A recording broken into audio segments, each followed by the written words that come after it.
My presentation today will be on female-only sport in 2024 and beyond. So I was honored to contribute a chapter on this topic of women's sports in the recent WDI book, Women's Rights, Gender Wrongs. And while it was published in 2023, the contents of what I wrote only went up to 2022.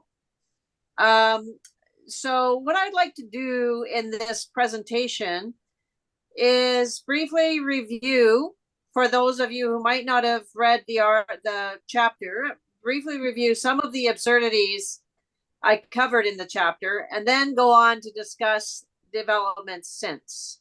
A very quick review of the absurdities that I was dealing with early on. We had absurdity number one, Olympic betrayals, many of them actually, but especially from 2000 to 2015. We had in the year 2000, the IOC Olympic Committee abandoned sex screening to make sure that there were no males in female sports. And then in 2003, they quietly admitted transsexuals. So surgery was required, but males would be allowed to compete with women starting from 2003 officially by the IOC. And then in 2015, there was the final capitulation to gender identity ideology because a few men felt put out by the 2003 requirement. The International Olympic Committee dropped the requirement for surgery and said a man could simply self-identify for a year as a woman, whatever that means, reduce his testosterone to compete with women, thereby turning all female athletes simply into a reduced testosterone level, which of course we all know is not true. Absurdity number two, for me personally, was the Canadian Anti-Doping Agency Authority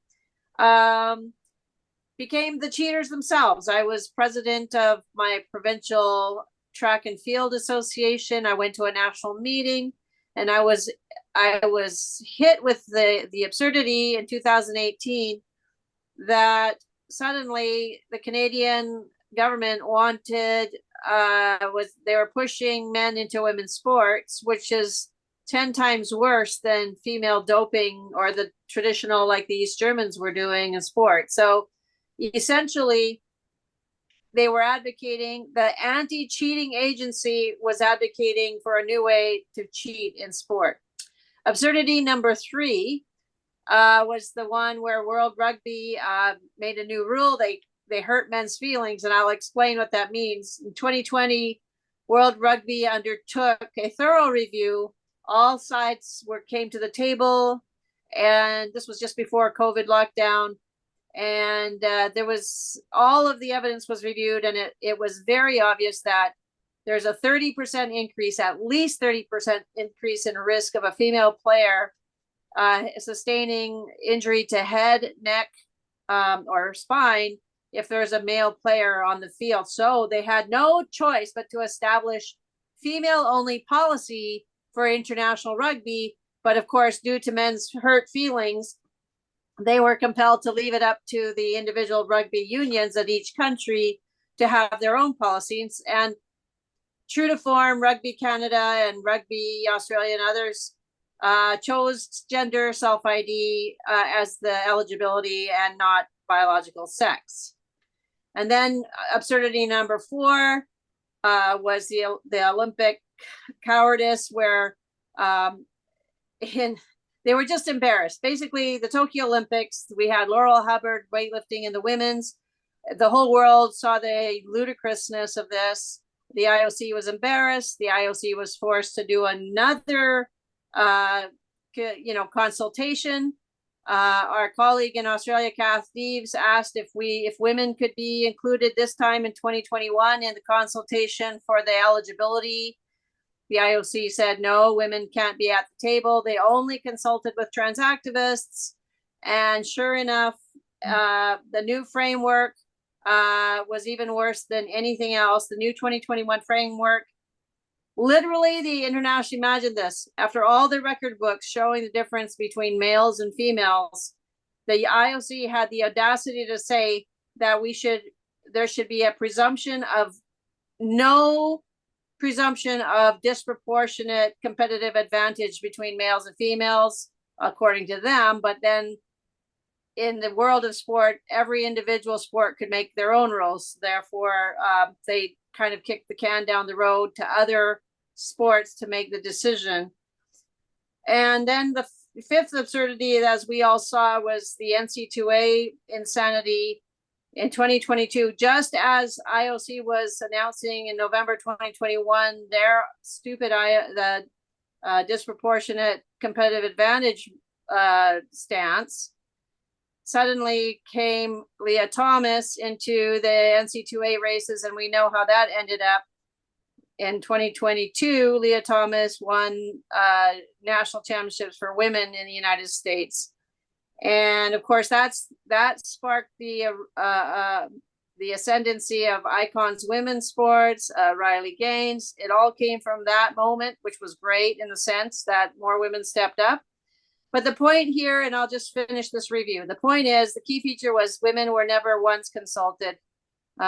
It's always consulting with the trans activists, as we have become familiar. So the women felt that we had no choice. We were finished. We have had it.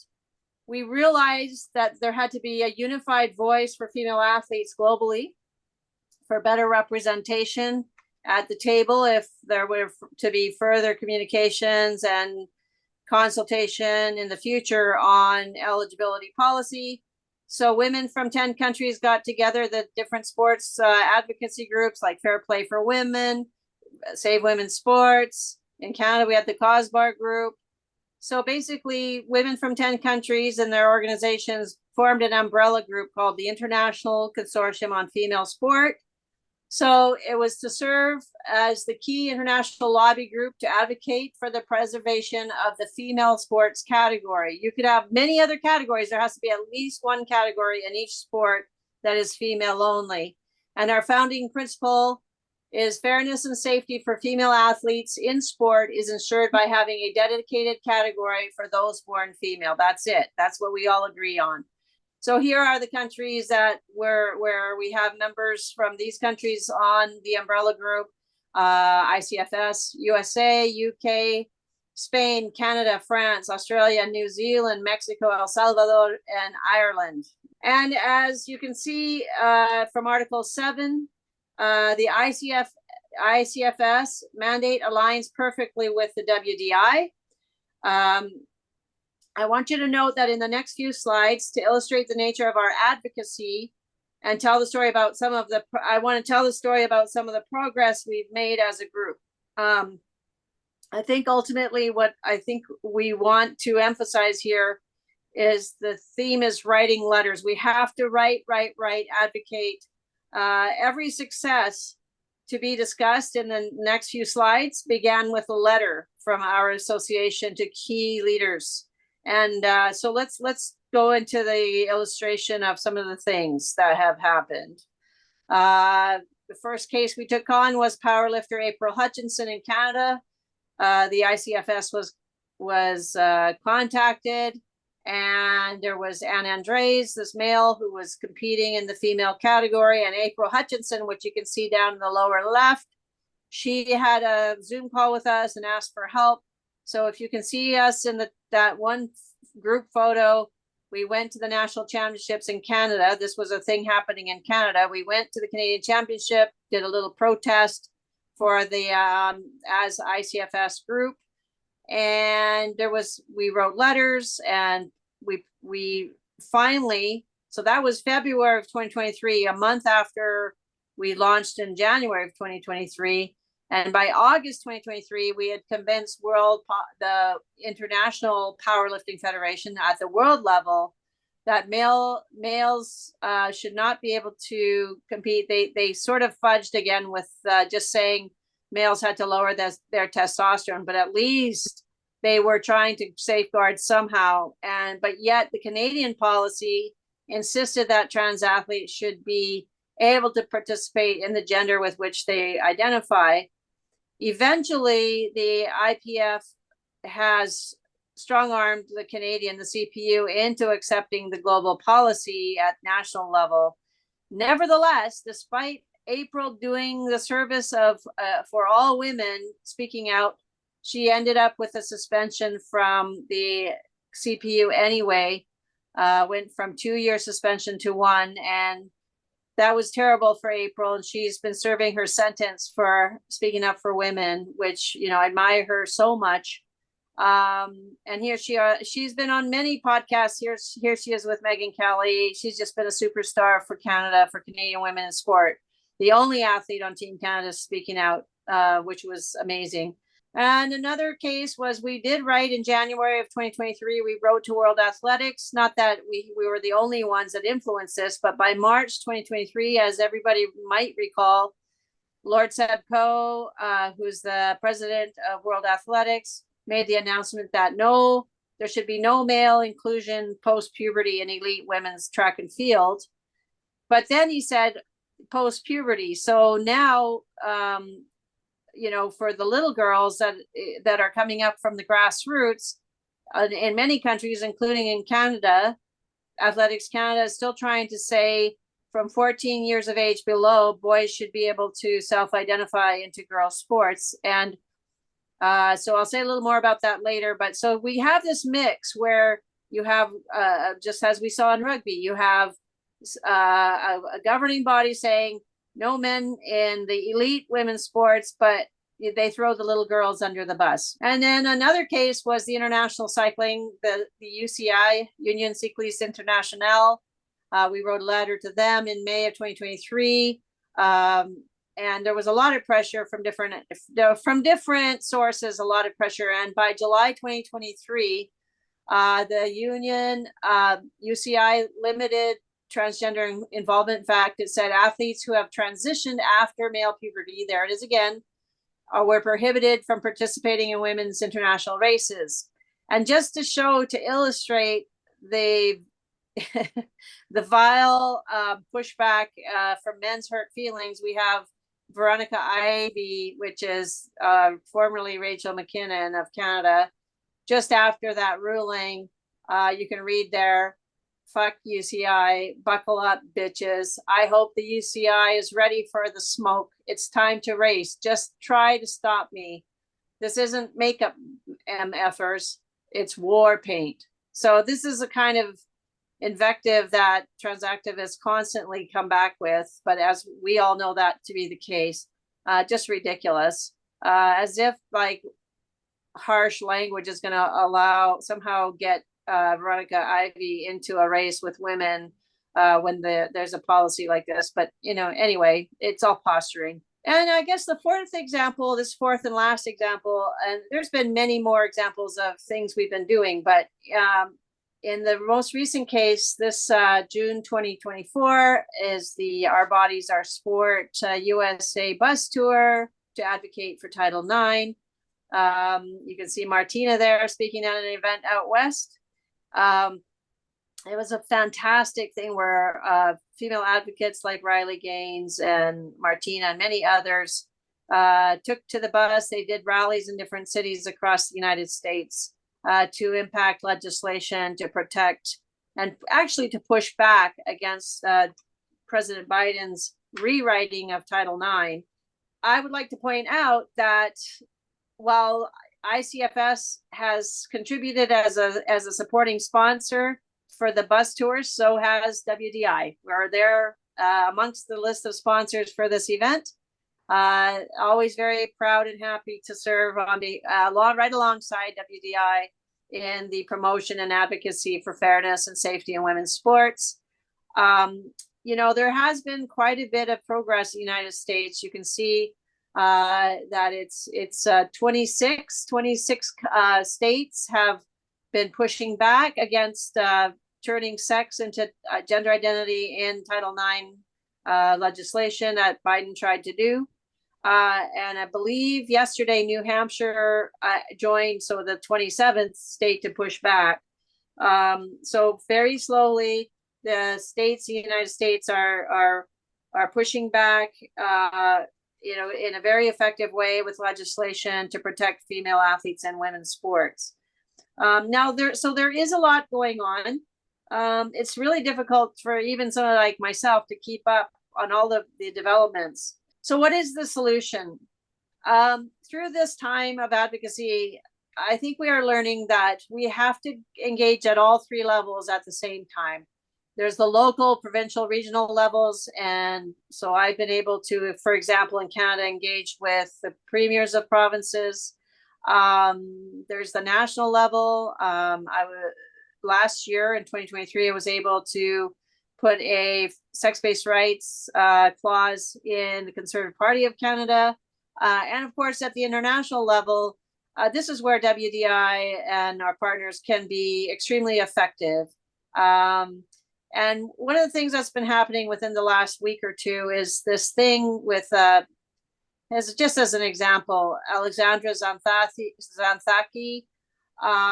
She is the UN Rapporteur for Culture. And we actually pushed back very promptly when Ms. Zanthaki expressed shock and outrage directly to her and to Volker Turk, where she claimed to speak for all women in a meeting with the IOC president, Olympic Committee president. Ms. Zanthaki said that allowing males into women's sports is good for women, and that to protect female competition from such males, the ones who self-ID, would be harmful to women. We reached out. So this was on the 9th. We sent out the letter to her and complained to the UN High Commissioner for Human Rights, Volker Turk. And so what happened next was outrageous. What happened is in this past week, so about 2 days ago, so we didn't get a response from Volker Turk, but 2 days ago, Mr. Volker Turk, Human Rights Chairman of the UN, spoke at an opening ceremonies of the Euro Games, and he said, I quote, I'm going to quote you something he said as part of his speech to the athletes. He said, "We still see far too much hate, discrimination, and exclusion directed at LGBTQI people. Sports federations must walk the talk of zero tolerance. Too many of them are still have discriminatory practices policies in place." And he was clearly referring to female-only policies. Mr. Turk emphasized a few times the need to reinforce the IOC framework in line with human rights standards by addressing acts of discrimination pertaining to fairness, inclusion, and non-discrimination on the basis of gender identity. Now, this is an ongoing thing, and I just communicated with Ms. Reem Al-Salem about this, because it's absolutely outrageous, and we have to respond when these kind of things happen. I think I'm going to include this time in a complaint to the UN, not me, but us at ICFS. We're going to write to the UN Deputy Secretary General, which is the boss of Mr. Turk, because we have to keep in mind that in the realm of the UN documentation, there is no such thing. Very, very important to emphasize. Officially, there's no such thing as a human right based upon gender identity. The UN has never officially endorsed such a principle, least of all defined what type of a human right that might be. In the process of delivering the speech, Mr. Turk failed to mention anything about sex-based rights, which is a UN principle. Mr. Turk has failed in his duty to protect female athletes. We must respond in a way that shames him with exceptional clarity and vigor while maintaining our own integrity. So we have to find good ways of expressing ourselves. So in conclusion, organizations like WDI, ICFS, ICONS, etc., must keep exposing the insanity of all of us must join forces in reposting such messages on all media outlets available to us.